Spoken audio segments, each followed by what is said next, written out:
SHOs appoint आप करते हैं, ये किस रैंक के ऑफिसर्स अपॉइंट हो सकते हैं एज SHO? प्राइमरीली तो पुलिस रूल्स में एक क्राइटेरिया दिया हुआ है और उसके मुताबिक SHO जो लगे वो अपर क्वालिफाइड होना चाहिए। सब इंस्पेक्टर जिसने अपर क्वालिफाई किया हो, और इंस्पेक्टर भी लगते हैं, प्राइमरीली इंस्पेक्टर्स को लगना चाहिए। बट अगर इंस्पेक्टर्स कहीं अवेलेबल नहीं हैं तो सब इंस्पेक्टर जिसने अपर किया हो और 4 से 5 साल सर्विस हो तो उनको SHO लगाते हैं। इंस्पेक्टर्स जो हैं इनके खिलाफ डिसिप्लिनरी एक्शन कौन इनिशिएट कर सकता है? अब DPO तो इनिशिएट कर सकता है ना, DPO इसके खिलाफ मतलब एक्शन इन ले बट सकता शहरों है। में कोई DIG रैंक का ऑफिसर आपका हाँ, कर सकता है? वो चूँकि जहाँ CPOs लगे हुए हैं तो लाहौर या ये शहर बेसिकली एक यूनिट या सिटी डिस्ट्रिक्ट जो हैं तो वहाँ DIGs चूँकि इंचार्ज हैं डिस्ट्रिक्ट के, लाइक मुल्तान हो गया, फैसलाबाद है, तो वहाँ वो कर सकते हैं। देखें जो SPs हैं लाहौर के, उनसे मेरी कोई बात हुई थी, वो से कि जी हमें तो बिल्कुल रिडंडेंट कर दिया, अगर हम SHO के खिलाफ कोई एक्शन ले ही नहीं सकते तो हमारी बात भी नहीं सुनते वो।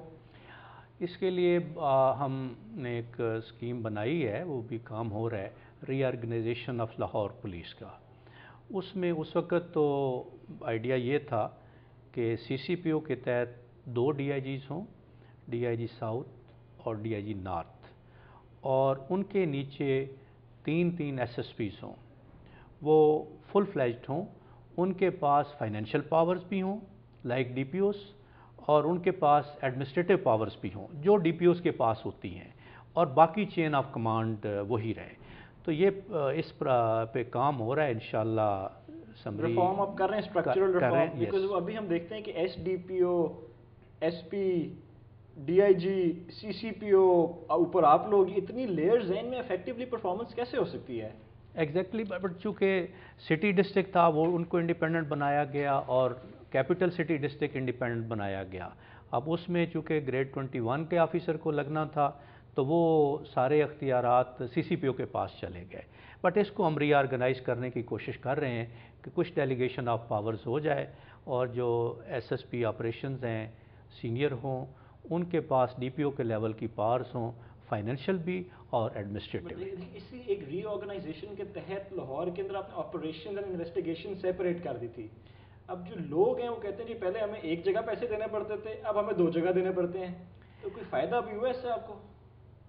ये अब इस पे तो मैं शायद कमेंट नहीं कर सकता, बट देखें दुनिया में फंक्शनल स्पेशलाइजेशन का ज़माना है, और आप जब ये नहीं भी था तब भी आपको याद होगा कि वहाँ हर ज़िले में CIA होती थी, वो बड़ा ऑर्गेनाइज्ड तरीके से इन्वेस्टिगेशन करती थी, और जब थाने में कोई इन्वेस्टिगेशन फेल हो जाती थी तो फिर CIA को आप शिफ्ट करते थे।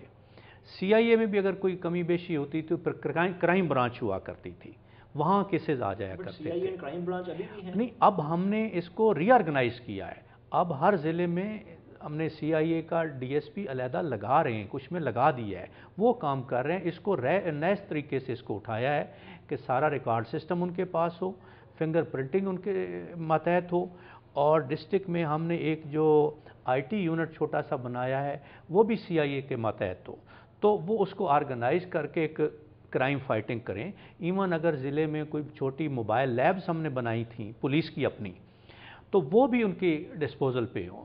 तो उस लिहाज से उसको ऑर्गेनाइज तरीके से तो काम किया जा रहा है। बात हम कर रहे थे कि separation of watch and ward या ऑपरेशन और इन्वेस्टिगेशन से, नेचुरली इसकी 2 थ्योरीज़ हैं।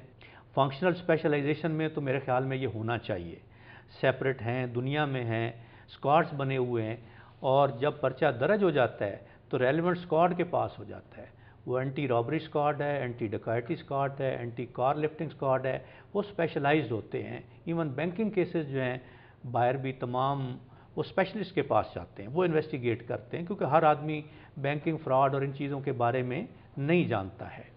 लेकिन जहाँ तक इस चीज़ का सवाल है कि जिसमें एक लेवल ऑफ करप्शन बढ़ गया है, इसको नेचुरली उस लेवल पे चेक करने की ज़रूरत है। देखें, आपके अपना आप एंटी करप्शन डिपार्टमेंट्स को हेड भी करते रहे हैं, जब भी कोई लिस्ट बनती है पाकिस्तान की top 3 most corrupt departments, police ज़रूर उसमें होती है। नहीं, इसको कर्ब करने के लिए आप लोग क्या कर रहे हैं? इसमें प्राइमरीली पहले तो इस पे करेंगे कि क्यों होती है।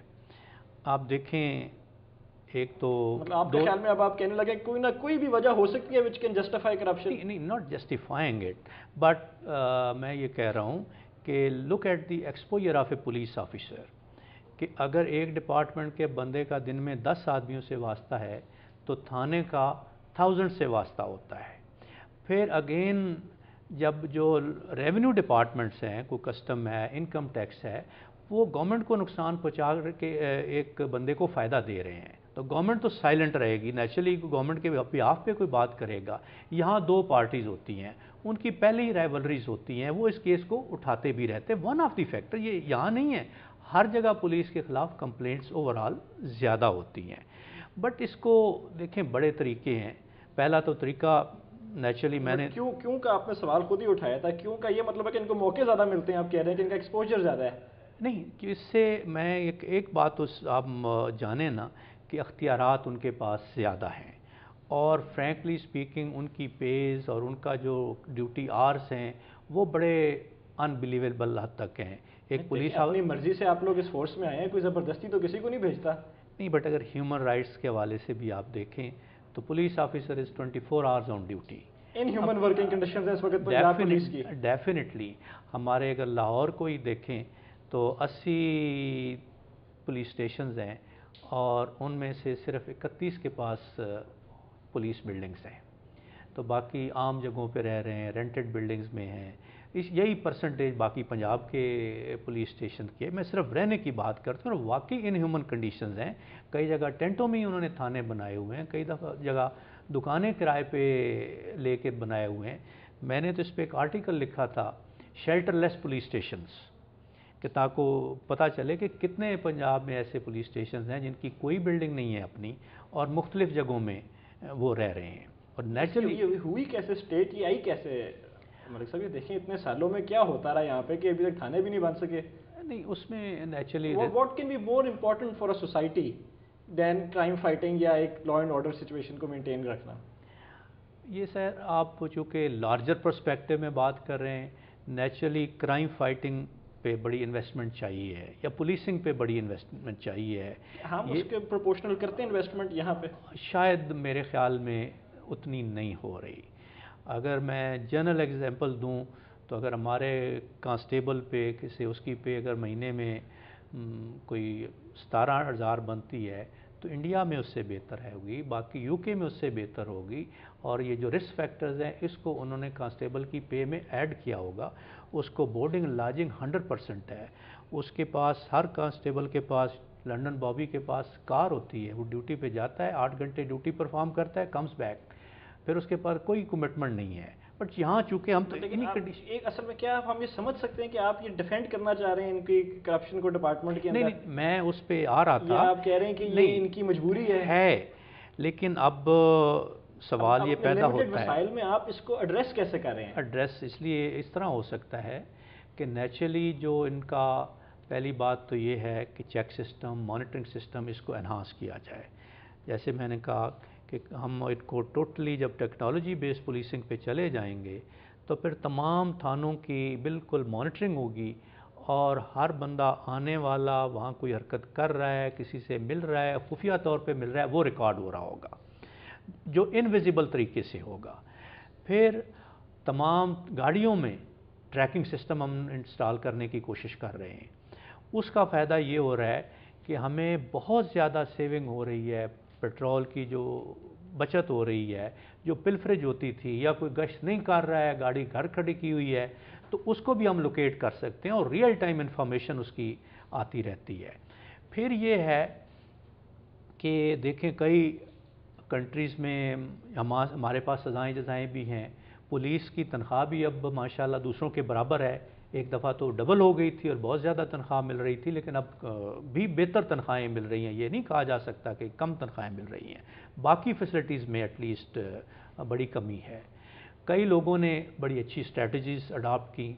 किसी वक्त में जब हांगकांग था, that was considered to be the best anti corruption model. अब उसके 3-4 सेलिएंट फीचर्स क्या थे? पहला ये था कि जी वो अदारा इंडिपेंडेंट था, उन्होंने जो फैसला ले लिया है फिर अक्रॉस द बोर्ड उसके पास जाते हैं। फिर एक टर्म उन्होंने कायम की raising the moral cost of corruption, कि पुलिस ऑफिसर है, कोई महकमा है, वो उसी सोसाइटी का हिस्सा है, तो इतना इसको ऊपर ले जाएं कि पूरी सोसाइटी करप्ट बंदे से नफरत करे। वो पुलिस ऑफिसर हो, वो कस्टम ऑफिसर हो, कोई हो, तो उनके खिलाफ सोसाइटी एज सच उनका सोशल बाइकआउट कर दे। फिर उनमें उन्होंने शुरू किया वल्नरेबिलिटी रिपोर्ट, कि जो एंटी करप्शन डिपार्टमेंट है या डायरेक्टर है, वो हर साल 2 डिपार्टमेंट पिक करता है, मोस्ट करप्ट डिपार्टमेंट्स, और उसकी थ्रेडबेयर एनालिसिस करके उनको देता है कि इसमें ये फॉल्ट्स हैं, और उसकी रेक्टिफिकेशन के लिए बाकायदा वो मेजर्स सजेस्ट करता है, और वो इम्प्लीमेंट होते हैं नेक्स्ट ईयर।